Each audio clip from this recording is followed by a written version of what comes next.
Good afternoon, everybody, and welcome to another episode of Find Your Model Health, the official podcast of Shemaine's Model Health for those looking to optimize their long-term health and weight goals, and of course, understand their body and how it reacts to its environment. I hope you're all keeping super well. I am Shemaine Laney. I'm a biohacker and fitness and nutrition expert. Of course, I'm your host.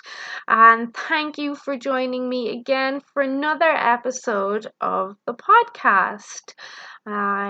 Before we go on, I must stress that the information found in these podcasts is for informational purposes only and should not be taken as medical advice. Now, this week's podcast is about multivitamins and how does one pick a good multivitamin. So I'm a big proponent of supplements when used in the right time and place and in the right dosages. I don't push multivitamins so much, but for some people they can be beneficial. And if you're willing to fork out the cash on a really good multivitamin, then that is going to play in your favor. That's why I don't push it. Well, partly why I don't push a multivitamin is because a really good one can be pretty pricey. The one I take every once in a while, I believe it's like $56 or something for a month's supply. So you do pay for the quality. And supplements can be great, but if you're relying on supplements alone to fix any issues, any health issues you're having, hormonal issues or weight loss issues, while still eating an inflammatory diet or a lot of sugar or poor quality coffee. And I'll highlight poor quality because I do love coffee, but the poor quality stuff is damaging.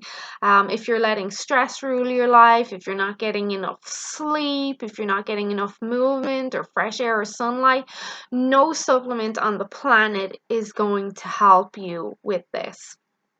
Where supplements are really effective is when you're already working on your health lifestyle or your diet. Then when you bring in supplements, they can help amplify your results or your healing or whatever you're after. And that's why they're called supplements. They supplement your diet or your lifestyle. They fill in the gaps where you may be lacking something.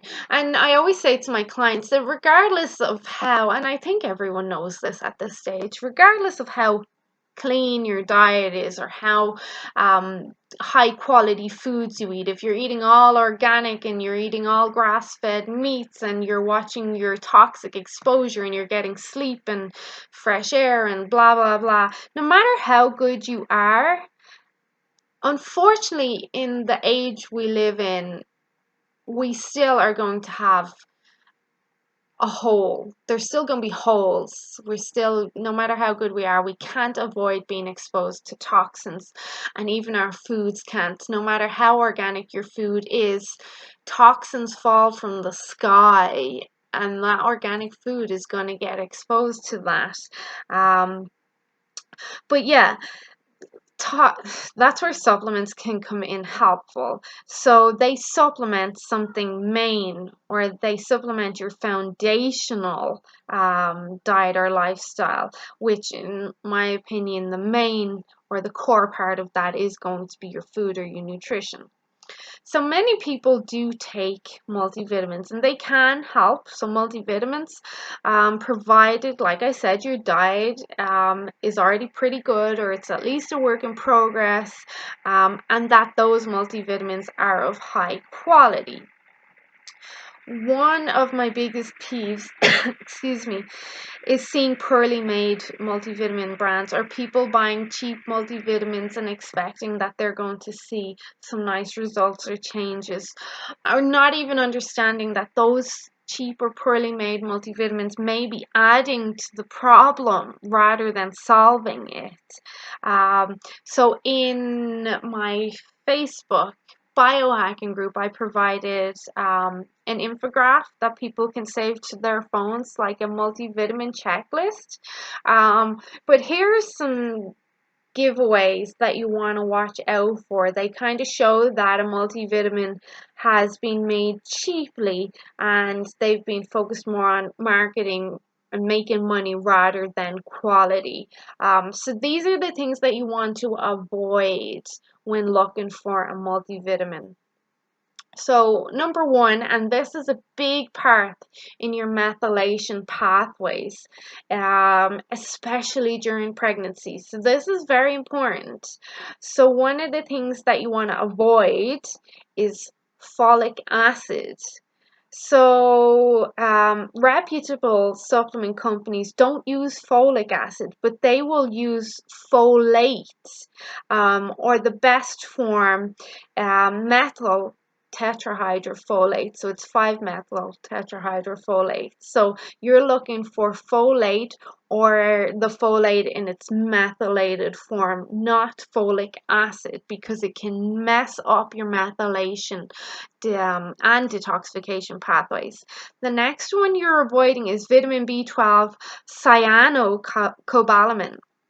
Vitamin B12 should come in the methylcobalamin form, not the cyanocobalamin form, which is the synthetic form, or adenoscobalamin, which is naturally occurring but poorly absorbed. So that's adenosine cobalamin. Next, magnesium oxide. We try to avoid this as much as possible.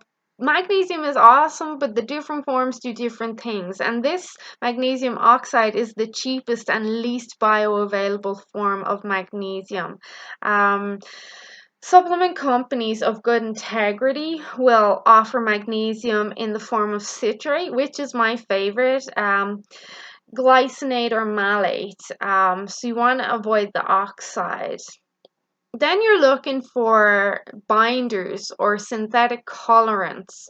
So be aware of like titanium dioxide. This is widely used as a colorant in multivitamins, and even in the cosmetic industry, but has recently been classified by the International Agency for Research on Cancer, so IARC, as a 2B carcinogen. So it's group 2B. So that means it's possibly carcinogenic to humans. So titanium dioxide.